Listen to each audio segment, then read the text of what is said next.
Meski Real Madrid sampai saat ini masih jadi salah satu tim dengan jumlah kebobolan yang minim di La Liga, akan tetapi itu tak semerta-merta membuat fans tenang begitu saja. Hal itu mengacu pada kebiasaan buruk Madrid yang nyaris selalu kebobolan di rentang waktu 15 menit pertama. Dan itu kembali terjadi saat bersua Barcelona kemarin. Jelas hal tersebut merupakan sesuatu yang cukup riskan andai Madrid main di laga-laga besar. Untuk itulah Opa Perez yang mengerti situasi tersebut berusaha untuk sekalian membenahi lini belakang agar kedepannya tercipta keseimbangan dari lini belakang, lini tengah, dan lini depan.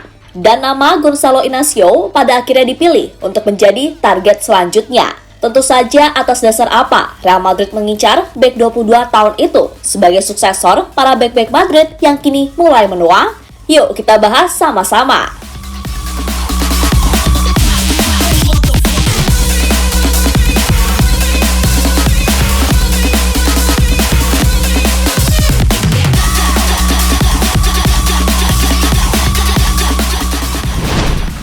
Harus diakui, meski terkesan tangguh, namun pertahanan Real Madrid sejatinya juga rapuh. Memang di La Liga mereka masih kebobolan 8 gol dan di Liga Champions 3 gol. Akan tetapi, jelas itu bukan sebuah jaminan, mengingat musim masih begitu panjang. Terlebih bila mengacu pada laga-laga besar, Madrid ini selalu kebobolan. Seperti saat kalah 1-3 dari Atletico Madrid, lalu menang 3-2 atas Napoli, imbang 1-1 melawan Sevilla, dan menang 2-1 atas Barcelona. Jelas itu menjadi catatan tersendiri, apalagi Madrid ini kerap jebol di 15 menitan awal pertandingan.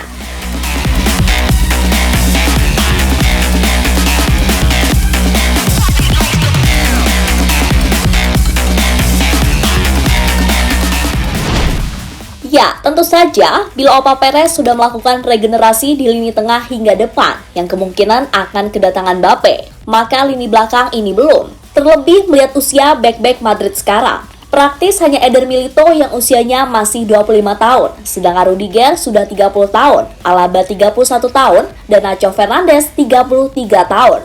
Tentu saja ini sangat riskan bagi tim sebesar Real Madrid punya bek yang tuir-tuir. Memang sih secara pengalaman oke, tapi bila rentan cedera seperti Alaba misalnya, yang seringkali absen, serta Eder Milito yang saat ini ACL, jelas untuk kembali ke form awal pasti butuh waktu. Untuk itulah, Madrid secepatnya harus bisa menemukan sosok bek tangguh potensial yang usianya jelas masih muda.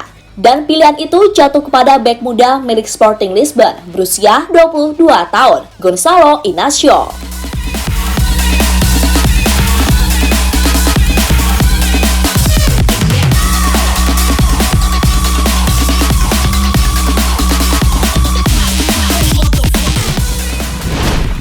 Ya, Inacio kini dianggap sebagai salah satu bek muda potensial yang dimiliki Portugal.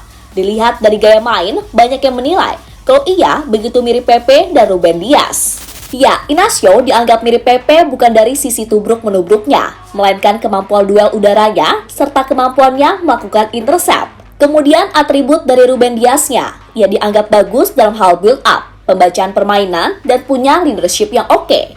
Nah, dilihat dari statistik performanya, sebagaimana dilansir dari FBref, Inacio berhasil meraih persentase tackle sukses yang mencapai 1,48 per 90 menit. Kemudian ia juga pandai dalam melakukan intercept, di mana musim lalu ia mencatatkan nilai intercept 1,71 per 90 menit. Dan untuk urusan area duel, pemain bertinggi 185 cm itu juga memiliki nilai yang cukup apik, yakni 2,36 per 90 menit.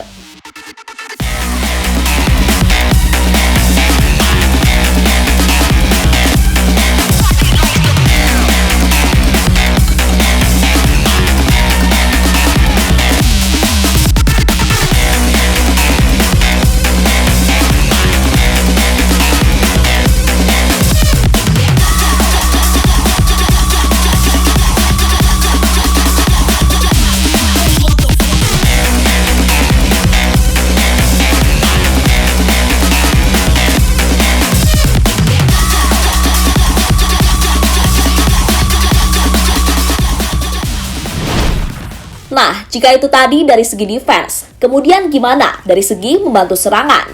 Tentu saja, Inacio adalah tipe back modern yang cakap dalam urusan menyerang. Musim lalu saja, ia mampu mencatat 9,4 per 90 menit dalam urusan progresi passing ke depan. Lalu, ia juga memiliki tingkat akurasi passing yang berada di angka rata-rata 89,6% per 90 menit. Dan untuk ukuran seorang bek, Inacio terbilang sangat produktif, di mana selama membela Sporting Lisbon dalam 135 pertandingan, Inacio mampu mengemas 11 gol dan 8 assist. Hal itulah yang membuat Real Madrid ini begitu mengidam-idamkan sang pemain dan siap menebus klausul pelepasannya sebesar 60 juta euro.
Ya, meski Madrid ini sudah sangat ngebet sampai ngirim perwakilannya ke Portugal berulang kali, namun diyakini negosiasi ini jelas tak akan berlangsung mudah. Sebab pihak Sporting sendiri nggak mau kehilangan sang bek andalan di bulan Januari nanti. Dan bila itu sudah mentok, maka mau tak mau, Madrid ini bakal menebusnya di Januari. Dan Inacio akan tetap di Sporting sebagai pinjaman sampai akhir musim. Barulah di musim depan, ia akan datang.